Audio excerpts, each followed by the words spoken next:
Bonjour à tous, bienvenue dans cette nouvelle vidéo. Comme teasé dans la dernière vidéo, une figurine que j'attendais est arrivée. Donc pendant que les gens précommandent leur Commander Class Series Optimus Prime du film de 86, moi ce que j'ai reçu c'est le Horde 13 Optimus Prime.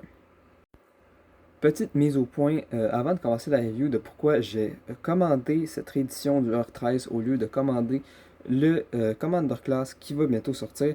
Tout simplement, même si le Commander Class a l'air bien, j'aime moins ses couleurs. Je ne trouve pas qu'il y a assez de peinture silver à mon goût. Il est aussi très cher et un prix aussi élevé dans un Commander Class seulement pour avoir une remorque avec roller dedans. Et bon, il reste quand même joli, il y a beaucoup d'accessoires. Mais payer aussi cher pour un Commander, avoir une remorque qu'on va pas forcément utiliser et mettre de côté, personnellement, je trouve ça un peu trop. Donc, j'ai préféré commander cet Optimus Horde 13. Pour commencer à parler de la figurine en elle-même, nous allons commencer par la peinture qui a été faite dessus, que je trouve particulièrement belle, notamment ses mains en bleu chromé, sa tête qui est aussi légèrement chromée, et surtout, ce que je trouve personnellement assez joli, est la peinture métallisée appliquée en dessous de ce plastique transparent au niveau des vitres pour lui donner un très bel effet. Ses yeux sont peints, même si on peut avoir un peu de la misère à le voir durant la vidéo à cause de l'ombrage. On retrouve aussi un peu de détails silver au niveau de ses pieds, au niveau de ses jambes. Ses roues sont aussi peints en silver. Son torse est aussi peint en silver, pas son torse, sa zone abdominale, excusez-moi. Ses pots d'échappement aussi, comme sa bande grise qu'il a au niveau des bras. Et on retrouve les détails jaunes de la ceinture. Un truc aussi qui a gêné certaines personnes lorsqu'ils ont vu ce Leader Class est le fait qu'on peut voir les roues à l'arrière.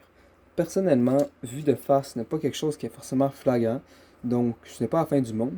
Mais aussi un truc que j'aimerais noter dessus, c'est un fan mode que certaines personnes peut-être pourraient aimer faire. C'est de faire comme sur le jouet géant et de lui ramener ses roues sur le côté de son bassin. Ça ne rend pas pour le mieux, peut-être de côté on verra mieux, voilà. Mais pour certaines personnes qui aiment le jeu d'origine, cela peut être une option. Et comme j'avais parlé de peinture un peu avant, un détail qui je trouve magnifique sur cette figurine est la chambre de la matrice, qui est entièrement peinte en silver.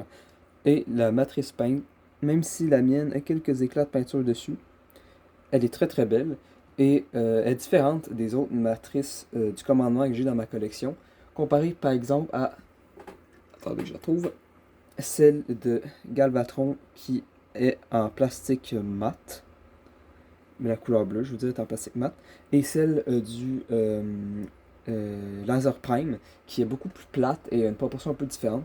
J'aime bien celle-ci, elle est très jolie, et le bleu transparent au milieu rend très bien. Pour ce qui est des accessoires, il vient avec son Ion Blaster qui peut se plier sur lui-même pour pouvoir se loger en mode véhicule ou mieux dans son dos. Il vient aussi avec un autre accessoire qui est assez attendu pour un Optimus Leader Class, c'est sa remorque, qui, même si certains apparemment la trouvent un peu trop petite, je trouve personnellement qu'elle rend plutôt bien avec le mode camion. Elle peut bien sûr s'ouvrir par le haut, comme ceci, et déplier une rampe pour venir accueillir un véhicule par exemple. Rampe qui peut s'attacher avec d'autres connectiques dont j'oublie le nom, excusez-moi, pour venir s'attacher auprès par exemple des villes Generation. Cette plaque peut sortir pour former un bouclier comme on va voir plus tard. Excusez-moi. Et ici, nous avons un drone dont j'oublie le nom aussi, je m'en excuse. Nous avons malheureusement pas roller inclus dans cette remorque. Je sais qu'il me semble certaines personnes ont fait des dossiers 3D, pour imprimante 3D, pour avoir ce roller. Peut-être un jour, mais ce n'est pas forcément quelque chose d'indispensable selon moi. Pour continuer sur les accessoires, la tourelle ou drone, ou comme vous voulez, qui est située ici, peut se détacher avec deux ports 5 mm, se déplier, et via le port 5 mm qu'il y a ici, venir s'attacher dans le dos d'Optimus pour lui donner une sorte de mode armé. Le bouclier qu'on a vu précédemment peut venir s'attacher sur un de ses ports 5 mm sur son bras et lui donner une sorte de bouclier. La remorque dispose aussi d'un port 5 mm juste ici, dans lequel nous pouvons venir mettre dans le dos d'Optimus pour venir le poser sur sa remorque. Personnellement, je trouve que ça ressemble beaucoup à sa table d'opération dans le film de 86. Par exemple, avec sa version Dark ou Alternate Universe, je me souviens plus, Henry Payne du R13 qui était gris et pouvait reproduire justement la scène, la table d'opération avec celui-ci. Pour ce qui est de ses articulations, il possède un ball joint qui lui permet d'avoir une rotation à 360 degrés au niveau de la tête, de regarder sur les côtés un petit peu et de regarder par en haut et par en bas. Ses bras peuvent aussi aller vers l'arrière avec une articulation dite papillon qui est due pour le coup à sa transformation. Ses bras peuvent aussi aller sur les côtés pour lui faire une sorte de T-pose.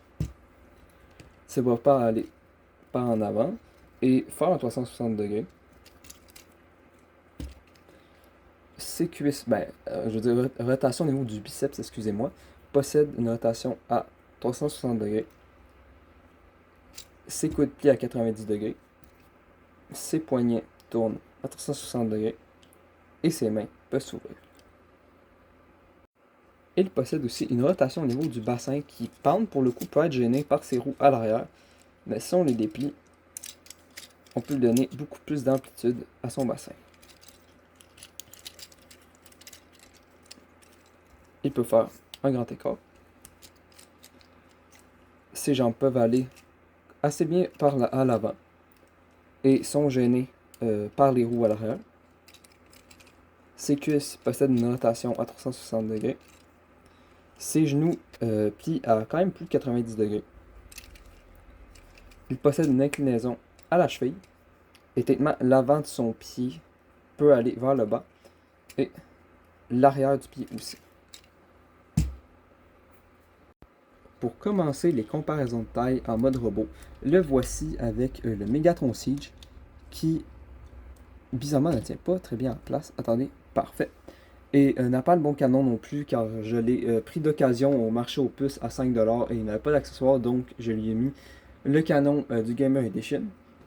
On peut donc voir que Megatron est un petit peu plus grand qu'Optimus, ce qui correspond quand même à l'échelle, je pense, pour des personnages de style G1.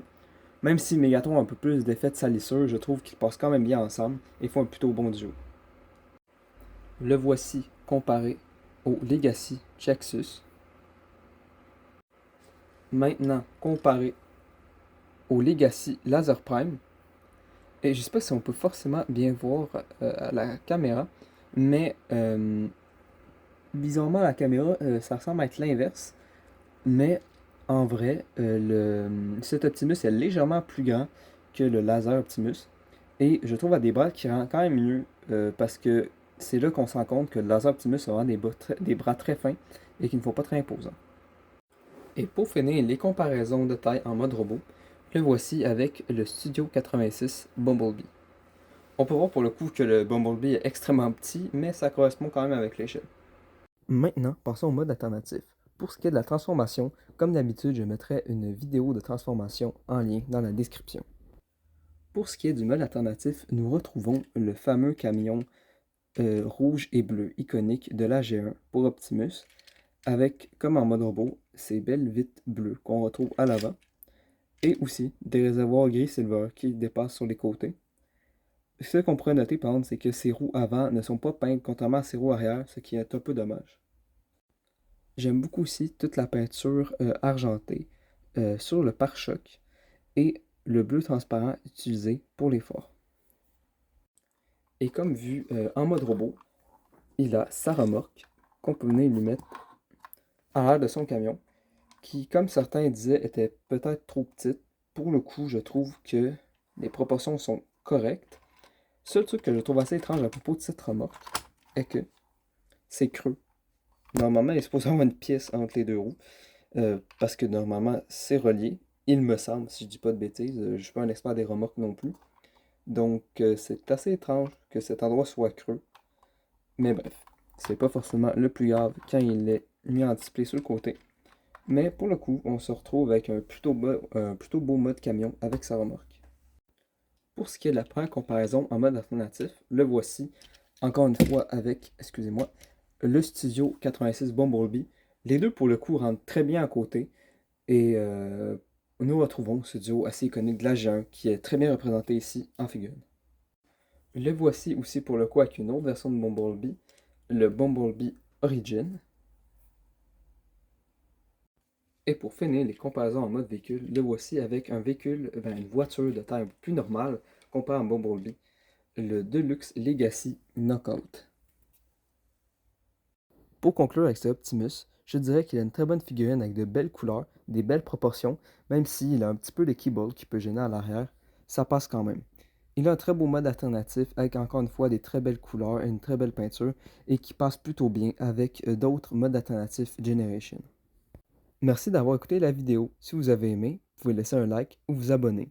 Si vous êtes déjà abonné mais n'avez pas encore activé la cloche de notification, vous pouvez le faire pour être averti des sorties des prochaines vidéos. Si vous voulez aussi plus de contenu de ma part, vous pouvez aller voir le compte Instagram ci-dessous. Merci d'avoir écouté la vidéo et passez une bonne journée.